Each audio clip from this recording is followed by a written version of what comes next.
This past week, Sony finally released the update for PlayStation 5 enabling variable refresh rate support. We've spent the last few days testing it, playing around with the different options, and have come to some conclusions as to what is actually possible on PS5, how it stacks up against the competition, and how different games play with those settings. To do this, however, we thought it would be best to hold a bit of a conversation to go over some of the questions and points that users may have when enabling this new feature. So to do that, I've brought along my good friend, Alex Battaglia. Yeah, I'm the veritable sounding board here in this conversation because I have a bit less experience here with VRR on PlayStation 5, which we'll get to. But I still have some information about it based upon John's testing, and we're just going to talk about it here. But John, since I do have less, direct experience with variable refresh rate, VRR, here on PlayStation 5, I want to ask you very specifically, what can VRR on PlayStation 5 actually do? Okay, well, for starters, I should note that I'm doing my testing with an LG CX OLED, and I believe you have a Samsung NU8000, which unfortunately doesn't seem to support it at all. Yeah. Is that right? That is very true. Tested both in 4K and 1080p mode, using various HDMI ports, and no dice there. It just shows a black screen when VRR content turns on. So unfortunate, Okay. But that's the way it is. All right, so basically what Sony's done here is they've implemented VRR in a very standard way, if you will. It's essentially the HDMI forms VRR specification, but they have not gone the extra mile to implement any additional features, which we will discuss here, which means that you essentially have two modes of operation. When you're outputting 60 Hertz via the PS5, you have a range of 60 frames per second down to 48 frames per second. If you're outputting 120 Hertz, the ceiling becomes 120, but the floor remains 48. And fundamentally, that is the big issue with this implementation, I feel. There is no low frame rate compensation below 48 frames per second. So the second you hit that sort of floor, your display basically kicks back into a non-VRR mode. Not actually switching modes, but you lose the benefits of VRR, right? Yeah, essentially that would mean that when you go below 48 FPS, if the game is using a standard triple buffered VSync, you'll see the normal judder you would see like when panning the camera or with animations. Okay. But how does it exactly work in the menu there, John? Because I was looking through it. I couldn't test it myself. There's an unsupported games, but you can click on. What games does this actually apply to in PlayStation 5?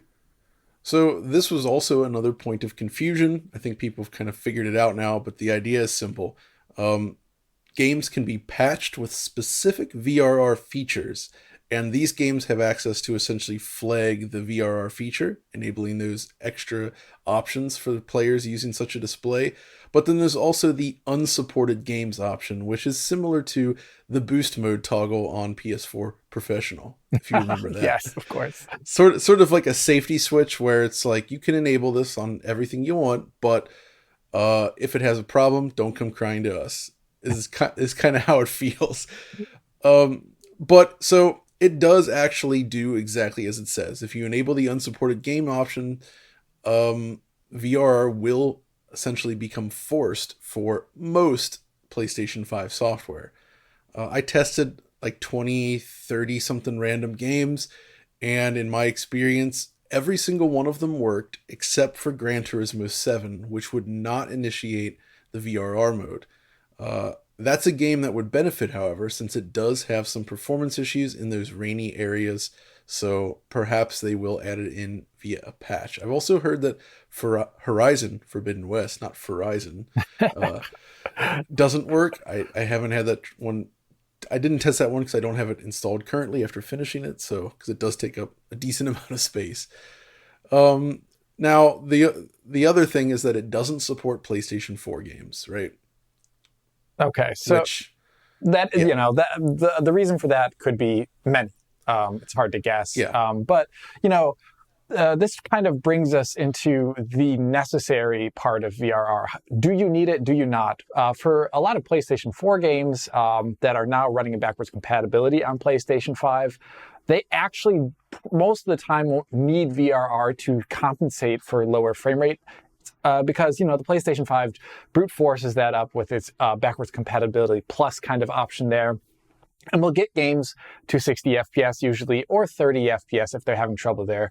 The only option where VRR would be really beneficial is for those rarer games on PlayStation 4, PlayStation 5 backwards compatibility that don't hit their frame rate target, or in some other universe, those games that have frame pacing issues. But that's neither here nor there.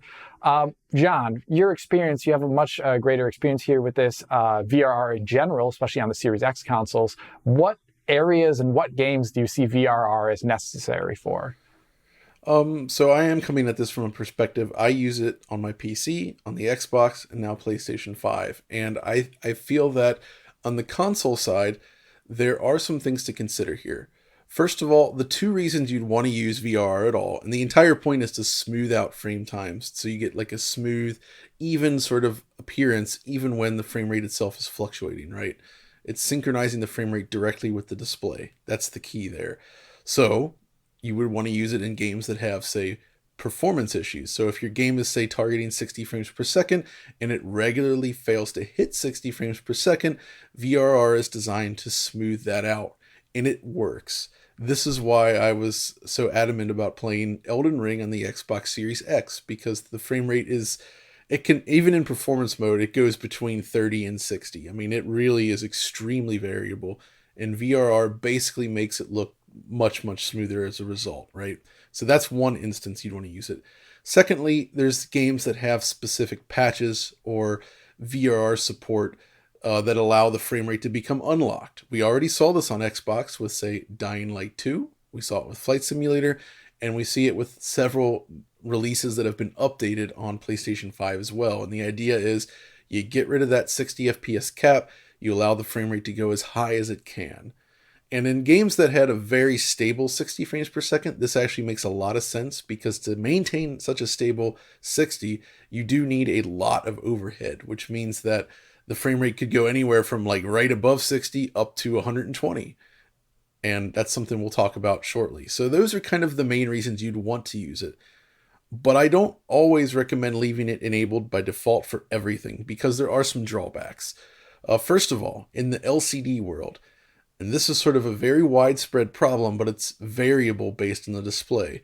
First of all, high-end LCDs rely on something called full array local dimming, where essentially it can adjust the brightness of the backlight via different zones behind the LCD panel. And this is how you achieve basically richer black levels, more competitive with an OLED. Not exactly there, but it definitely makes a dramatic difference. Well, when using VRR, by and large, most displays either disable this entirely. Sony displays are notorious for this, or there's actually just a reduction in the quality of it. And this is something that's very common on Samsung, where you'll see like fewer zones that react. You'll see the zones react much slower. The point is that as a result, when using VRR with LCDs that rely on this sort of backlight, it can actually reduce the overall picture quality, leading to a more washed out image that's less visually attractive. And in fact, this is something that many people that follow us on Twitter have been messaging us about, where they're not familiar with this. They enabled VRR and suddenly their games look worse and they don't know why. Yeah. This is why. It's a bit counterintuitive, honestly, but that is the way it is. Yeah. And the reason I don't think this popped up so much in the PC space, because VR fundamentally goes back to like 2013, is because unfortunately PC monitors, by and large, almost never use local dimming. The PC monitor space is kind of a mess in that most PC monitors just have kind of bad contrast. Like, they look fine for computer usage, but the contrast is not great. You don't get deep blacks on PC monitors. And that's so, and that's good, because adjusting the backlight in real time with VRR in all those zones, I can imagine would require a lot of processing time and potentially add latency, and it's a big mess. So that's one thing. The other thing quickly is that in the case of, say, the OLED panels, which don't incur this penalty, you actually, at least with LGs, you can't, I think all of them really, you can't enable black frame insertion. I don't need to go into this again. I've talked about this so many times. Maybe I'll do more on it in the future, but it's a feature I use a lot, right? I love it. It massively improves motion clarity. you can't use it with VRR except in very weird edge cases where it works when it's not supposed to, and then you quickly discover why it's disabled because it doesn't work right if your frame rate drops below a certain level, and it can create dangerous strobing that I could see giving some people issues essentially. So that's the thing to keep in mind with VRR, and it's really just one of those turn it on when you need it kind of things. All right, so that is an interesting perspective because currently it is, much like it is on Xbox and for most PC applications, it is a default toggle on the system level.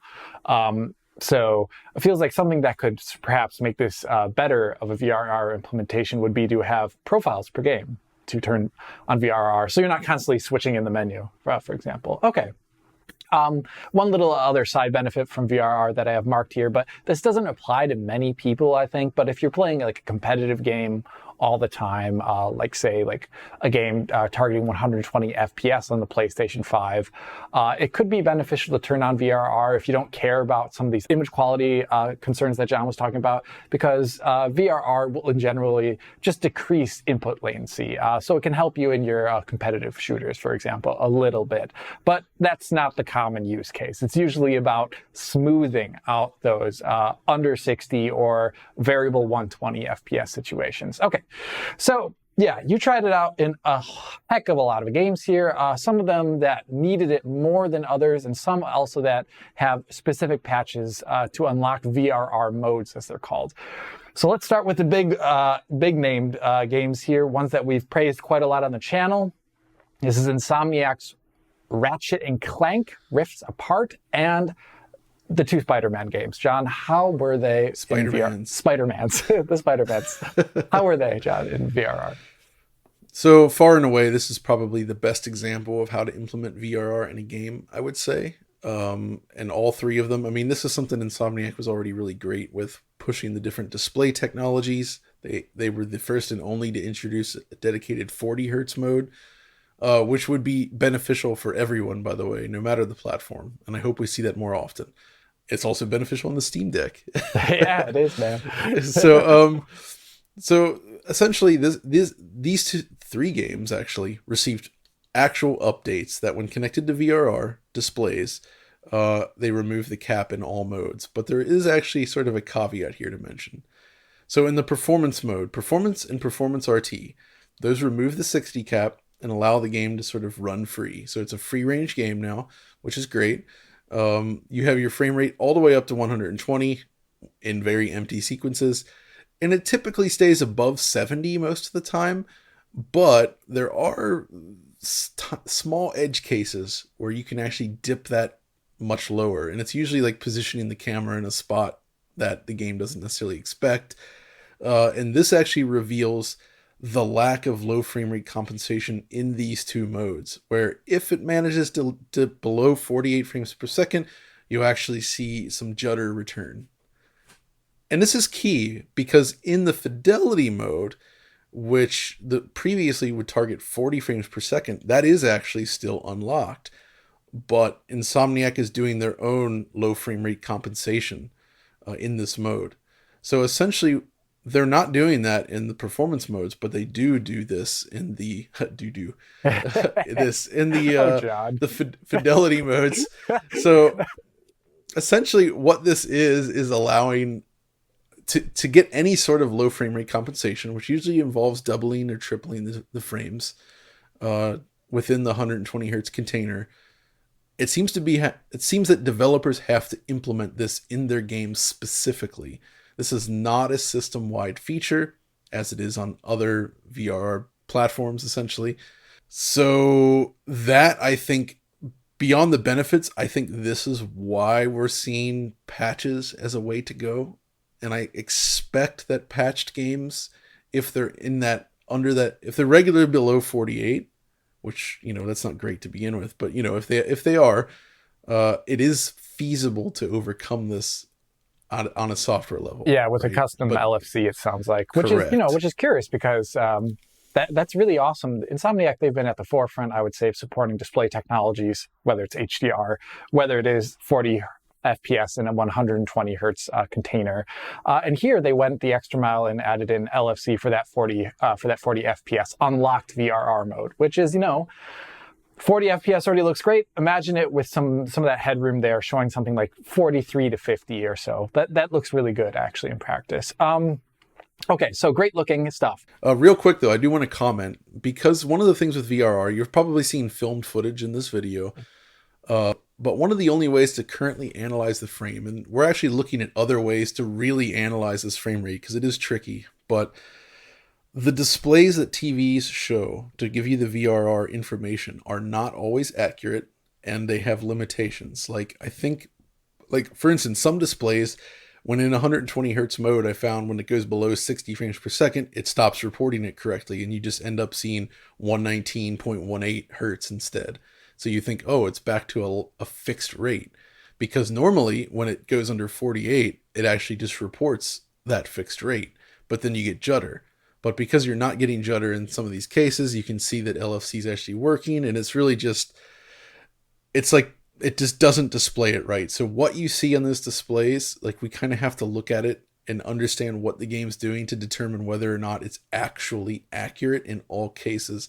So don't just look at that number and make conclusions without understanding what you're looking at, is what I'm saying. Yeah, for sure. This is one thing we're going to try and work on in the future.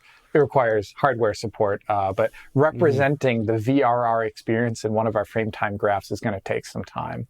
Yeah, we have to do some development on it. We have to do some dev there. The next game is one that you and I, when it came out, we were just like, this game needs VRR, and it is Ghostwire Tokyo.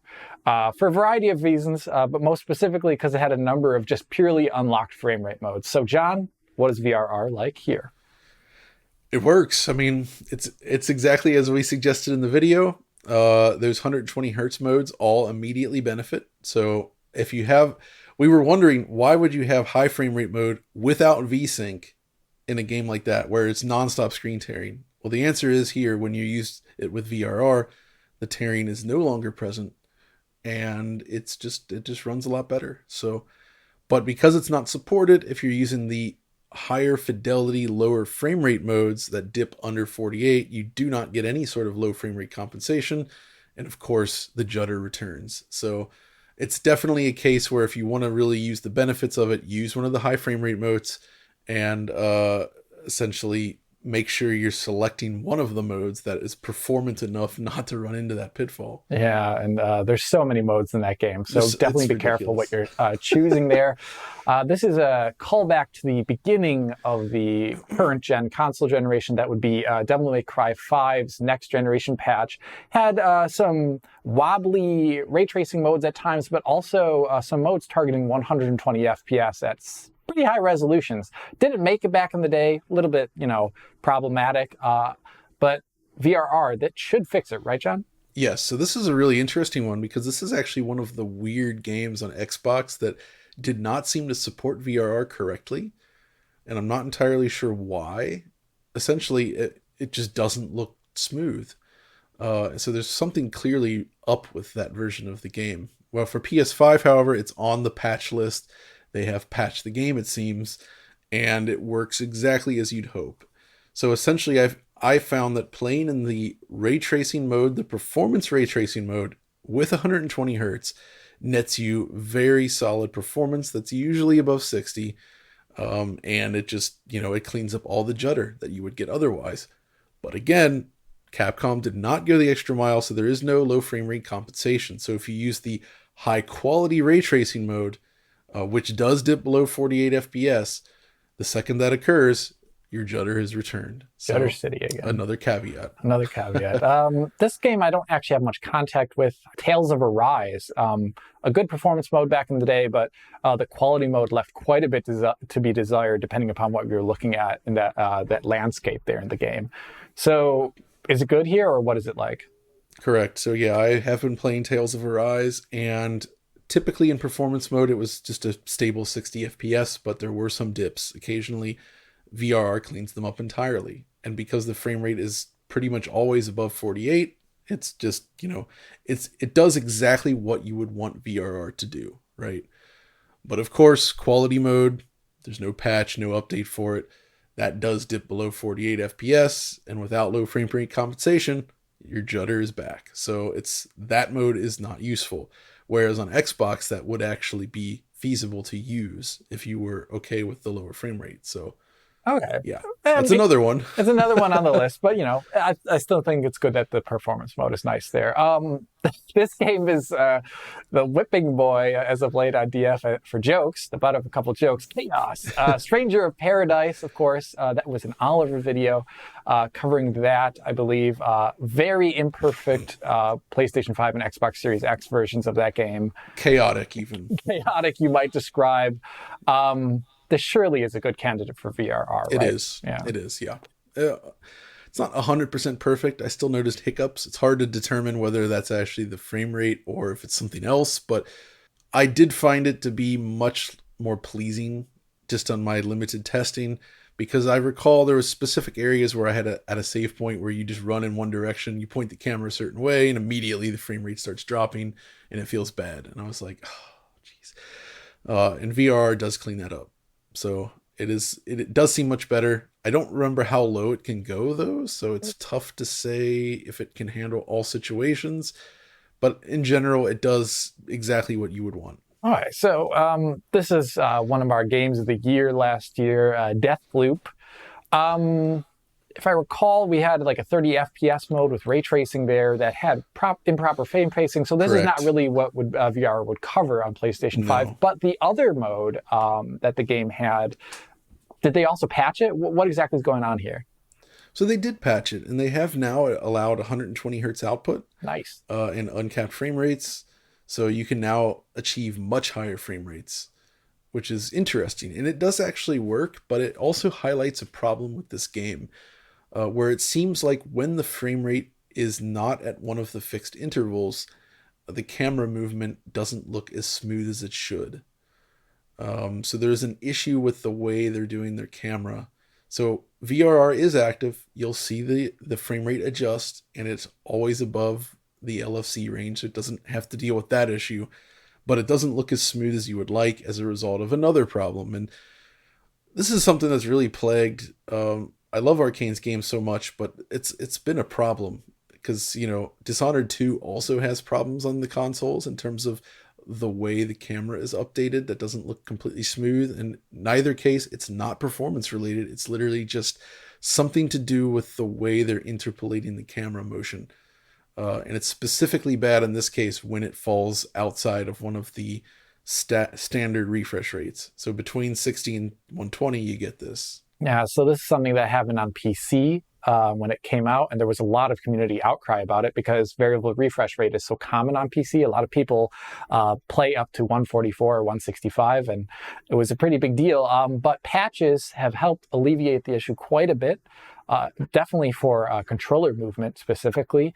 So hopefully they can go back and take a look at it based upon this feedback here and get some smoother camera animation in there. Okay, we're going to talk about this game. There's probably going to be more videos on it in the future.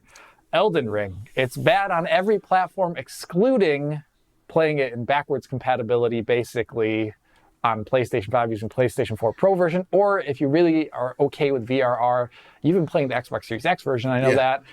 Does this fix the issues on PlayStation 5? Oh, no. Sort of. Okay. This game. So essentially, the frame rate is so variable in this, right? Mm-hmm. And on Xbox, on Xbox, as long as you're in 120 hertz mode, I believe it can handle essentially any frame rate you throw at it and properly display it within the VRR. But if you're outputting 60 hertz on the Xbox, which you would do to achieve slightly less persistence blur, by the way, then the lower limit is actually 40 as opposed to 48 on PlayStation 5. And Elden Ring can drop below that. So at 120, Xbox covers the full gamut. It's no problem. On PlayStation 5, however, unfortunately, the performance can also dip below 48 frames per second. And just like the other cases, when that happens, there is no LFC to make up the difference and the stutter returns. I will say, however, that the PS5 version was often enough above that if you have a VRR TV, it should make a significant difference, and it does feel a lot smoother than it did initially, because it loves to hang around like the mid 50s on PS5. It's kind of just where it is most of the time. So this does clean that up. But it doesn't fix the problems below that. So you're still going to get judder, just a lot less of it. But of course, the quality mode, which is much lower than performance mode, that doesn't work. So it looks the same because it's always under 48 FPS, except for in small pockets. So you basically can't use it. So yeah, I mean, I think Elden Ring could be dramatically improved. I say could. I don't think From Software will do this, but if they were to patch in a 120 hertz mode and implement their own form of low frame rate compensation, they could probably fix this for VRR users, but I just don't think they will. Who knows? I mean, apparently this game is going to be supporting ray tracing at some point. Yeah, right. So maybe We'll it'll see. be added onto the docket of features to be added. I think we got 2 more games to discuss here, right? Yeah, just two. These are simple though, because they're actually fine enough already as is, but Yeah. they're good things to talk about where it just can add a little bit more. Neo 2, John, talk about it. Neo 2 has the 120 hertz mode, as I noted in my original video, and that the Neo 1 is pretty stable in 120, but Neo 2 does exhibit more dips. And this one's weird because I don't think it worked quite right on the PC with VRR. And here I spotted it kind of working where I could see the counter adjusting, and the overall experience seemed smoother. But I still ran into weird sort of little moments where it would have some judder. So I'm not sure what's going on with this game specifically. So it does activate, but it helps, I think, but it doesn't help completely. So I think this is just an issue with the way this game works, right? Yeah. There's games that have just animation problems at variable exactly. rate. So maybe that's the thing. But it's unsurprising. This is something that we've seen in a lot of games from the studio already anyway. So who knows? Exactly. But the next example and the last one we're going to be talking about here is a game that I covered back in the day. It was a really good 60 FPS for most of the time. That is Returnal. But the random tile set, the way monsters can spawn, the sheer amount of particles being thrown on the screen, it could some definitely of the big boss fights. Boss fights. Yeah, boss fights were a good example too. But they improved some of those in a patch. I recall. But they still can dip. But this is I can even just talk about this. I already know what it would be like. This is a perfect game for VRR because it would make it 100% smooth in those moments where it would dip into the 50s. But not very low into the 50s usually. It was just enough so that you would see the judder happening due to VSync, triple buffer VSync. But one thing I think it's great that we're talking about Returnal anyway is because they've been supporting this game over time, and I don't know how possible it would be for them to patch it, but I think it could be due to its arcade nature. It could be one of those games where a VRR explicit mode above 60 FPS might be rather appropriate. So if you're listening out there, Housemark, I think John and I would like to see that if you could add it in on PlayStation 5. I agree. Yeah. And I put this in here because, one, it's a great example of working without a patch, since it does. I did a run through, and I found that it cleaned up pretty much all the issues for the most part. Not 100%, but mostly. It's very nice. But it's also a good example, as you say, of a game that would really benefit from a proper patch removing the 60 FPS cap. I know the resolution is not super high as a base, but perhaps there's other things they could do to further boost performance for that mode, and you could get sort of an ultra high frame rate mode in there. That would be an awesome feature. Yeah. Okay, so that's the bunch of games that we just talked about there. Of course, there are more. There are 120 hertz modes in some games that we've commented on in the past, but there's only so much testing we can do, and it's hard to describe these things if we don't have a really good way to put it on screen for you other than just filming the television. But so VRR, let's get to some conclusions here and also some differences with other platforms. So I'm coming from the PC perspective. I've dabbled with VRR as well on Xbox due to having a display that is supported there. John, if you were to just like really quickly summarize, what are the differences between versions of VRR we've seen in the past here with what we've seen now on PlayStation 5? I would say the PlayStation 5 implementation is a step down from every one of these. It's acceptable enough, but it doesn't have ultimately the low frame rate compensation. That's the main thing missing here. And every other option does this better. I actually think that G-Sync is still my preferred way to use VRR. It seems to just have a huge range of capabilities. It works extremely well. It's very compatible. So whereas, FreeSync, the old school FreeSync, was actually a lot more limited. And I think this was typically seen on HDMI 2.0 displays and some older PC monitors.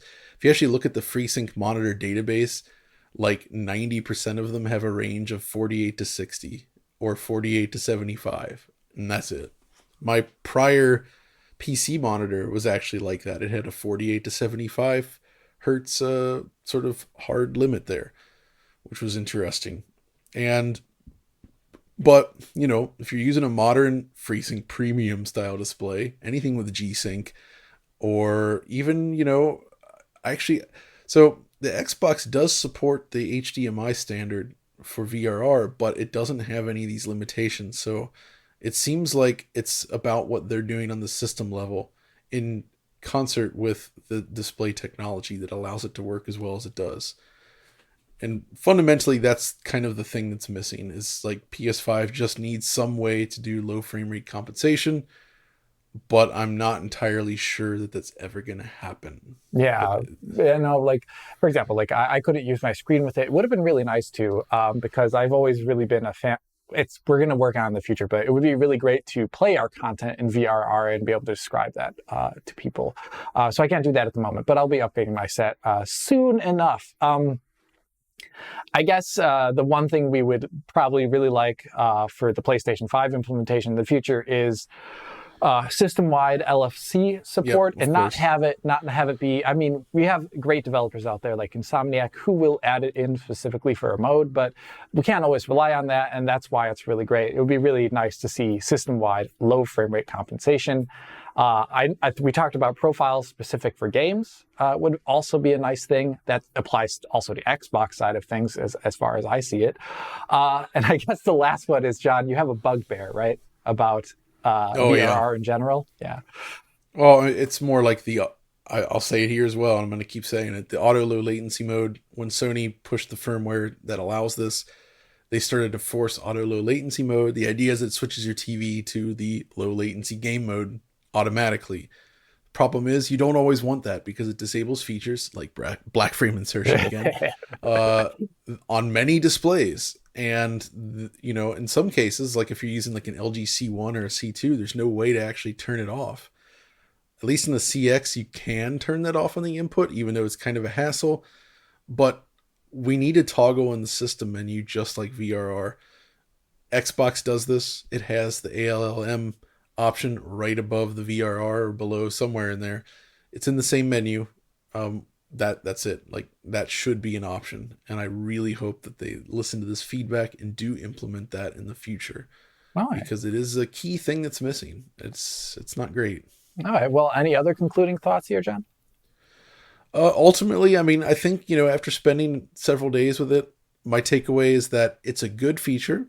It is worth having, but it's implemented with the least amount of flexibility out of every other option available. And I guess every other option, I mean, the PC or the Xbox, and that's pretty much That's it. That's it, right? Yeah. So the other platforms that have this capability, and yeah, so it's just going to have to become one of those things where you got to determine whether you need it on a game by game basis.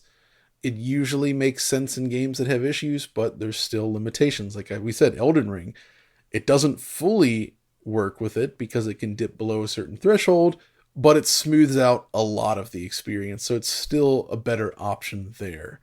So yeah, I hope they can improve this over time, but it's difficult to say if they will. As an example of that, like we've always wanted 1440p output Yeah. on PlayStation 4 Pro and as well as on PlayStation 5 there, but not much movement has happened there. That's kind of funny though, because that gets brought up. People like, there's times where we say, "Oh yeah, this game runs at 1440p," and then people are like, "Wait a minute, the How is PS5 that can't do possible? 1440p," and it's like, no, that's just the scaling resolution. Yeah. It has no impact on that. But that's what I mean by this, because 1440p is a PC monitor kind of specification, For sure. really, right? It's not a typical television standard. And Xbox has been good about supporting the more PC monitor-like standards in addition to TV standards. The PlayStation line, since PS3, doesn't really do that. PS3, man. That PS3. That triple. Okay, John, I think that was awesome conversation that's here. enough. I mean, we may cover this at some point in the future. I'm not sure, but if it would be really good to leave comments below about games that you're curious about, which, like how VRR affects them if you're really actually interested in that. And maybe we can take a look at that in the future. But for John, I think that was about it, right? That's going to do it for this one. Okay. Yeah. It. So I'm going to say it. You should like, you should subscribe. You should hit doing it. You should hit that little bell button, which is here, or maybe it's actually here, to get notionally instant notifications. Support us on Patreon to get this content and years of our content in high quality for download, as well as joining our Patreon community there and talking with us on Discord. And of course, this is John and Alex saying Auf Wiedersehen und ALLM toggle win.